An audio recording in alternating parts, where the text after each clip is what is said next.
আসসালামু আলাইকুম সুপ্রিয় শিক্ষার্থীবৃন্দ, আশা করি আপনারা সবাই ভালো আছেন। আজকে আমরা পার্শিয়ালের টাইপ 4-এর 5 নম্বর প্রশ্ন সলিউশন করব। এর আগে আমি 4টা প্রশ্ন সলিউশন করেছি।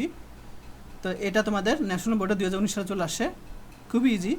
তো এখানে দেখো বলছে ফাংশন, স্বাধীন ফাংশন অপারেশন করে অন্তরক সমীকরণ গঠন করতে বলছে।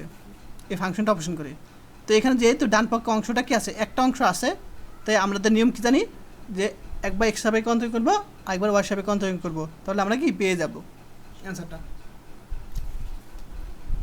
তো আমি এখন সরাসরি চলে যাব। তো দেওয়া আছে এখানে L X plus M Y plus N Z equal to 5 x square plus Y square plus Z square দেওয়া আছে। তো প্রথমে আমি এটাকে এক্স সাপেক্ষে অন্তরীণ করবো। তাহলে এটাকে এক্স সাপেক্ষে অন্তরীণ করলে কী পাবো? এল পাবো। এটাকে এক্স সাপেক্ষে অন্তরীণ করলে 0 পাবো, কারণ এটা দুর্ভোগ। এটাকে এক্স সাপেক্ষে অন্তরীকরণ করলে পাবো কি? দুর্ভোগ এন। আর যেহেতু এটা যেটার মধ্যে এক্স আর ওয়াই আছে, উভয় আছে, তাহলে এটাকে আমরা কি অধীন চলক ধরতে হবে। এবং এটাকে যদি অন্তরীকরণ করে এক্স সাপেক্ষে del Z by del x পাবো ইকুয়াল টু, এখন এটাকে আমরা এক্স সাপেক্ষে অন্তরীকরণ করবো del phi by X square plus Y square plus Z square. আর এটাকে আমরা এক্স সাপেক্ষে অন্তরীকরণ করবো 2x প্লাস এটাকে অন্তরীকরণ করলে 0। আর এটাকে আমরা অন্তরীকরণ করলে কী পাবো? এক্স সাপেক্ষে 2z del Z by del x পাবো। এখন এটা মান জানি আমরা P, del Z by del এক্সের মান পি। এখন এখান থেকে আমরা 2 কমন নিব, এক্স প্লাস জেড, এটা আমরা জানি পি। তাহলে 5 prime x square plus Y square plus Z square, এটাকে 2 নং সমীকরণ দিব। এবং এম দেখো, এবং এটাকে আমরা ওয়াই সাপেক্ষে অন্তরীকরণ করবো আমরা।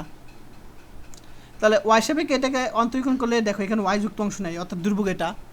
তাহলে এটাকে অন্তরীকরণ করলে কী পাবো? এম পাবো। আর এটাকে ওয়াই সাপেক্ষে অন্তরীকরণ করলে কী পাবো?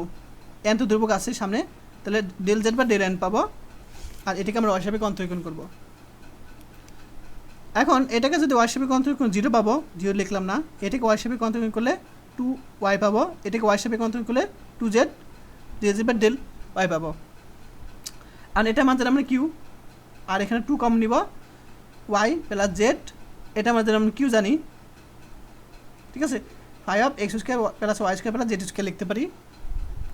এখন আমরা কী করবো? এই ফাংশনটা বাদ দিব। তাহলে আমরা ভাগ করবো 2 আর 3 ভাগ করবো আমরা। দেখো ভাগ করলাম, ভাগ করলে এইটুক কাটা যায়, 2 কাটা যায়, তাহলে এইটুক আর এইটুক থাকবে। এখন আমরা আর গুণন করবো, এটার সাথে গুণ করবো, এটার সাথে গুণ করবো, তারপর সিম্পল গুণ, এটার সাথে গুণ করবো একটু পাবো, এটার সাথে গুণ করে এরকম পাবো, সিম্পল গুণ, ঠিক আছে। তাহলে আমরা L Y plus L Z Q plus N P Y plus N Z P Q X M plus X N Q plus Z P M plus N Z P Q পাবো। তাহলে N Z P Q, এখানে N Z P Q দুইটা কি মিল আছে, কেটে দিব উপপক্ষ থেকে। তাহলে আমাদের পি অংশটা আমরা নিব প্রথমে। তো এখানে যদি পি কমন নেই, তাহলে এন জেড থাকবে, ঠিক আছে, এখানে এন জেড থাকবে। আর এখান থেকে যদি আমরা পি কমন নেই, তাহলে তাহলে আমার জে টার্ম থাকবে। যে টার্মটা আমরা এবার নিয়ে ইকুয়ালি আগে নিয়ে আসলে মাইনাস হয়ে যাবে, পি কমন নিছি প্লাস এখান থেকে কি কমন নিব, তাহলে এল জেড থাকবে। এখান থেকে কি কমন নিব, তাহলে আমরা এক্স এন থাকবে, এক্স এনটা এবার নিয়ে আসলে মাইনাস হয়ে যাবে, minus x N equal to এখানে আছে এম এক্স আর এল ওয়াইটা আছে, এটা এবার নিয়ে আসলে মাইনাস এল ওয়াই হয়ে যাবে। তাহলে এটা কিন্তু নির্ণয় আংশিক অন্তরক সমীকরণ, এখানে কিন্তু কোনো ফাংশন নাই, ঠিক আছে। আর এটা কিন্তু আমাদের এই আকারে চলে আসছে, আংশিক অন্তরক সমীকরণ আকারে চলে আসছে। Capital P P smaller P, capital Q smaller Q, আর এই আকারে চলে আসছে।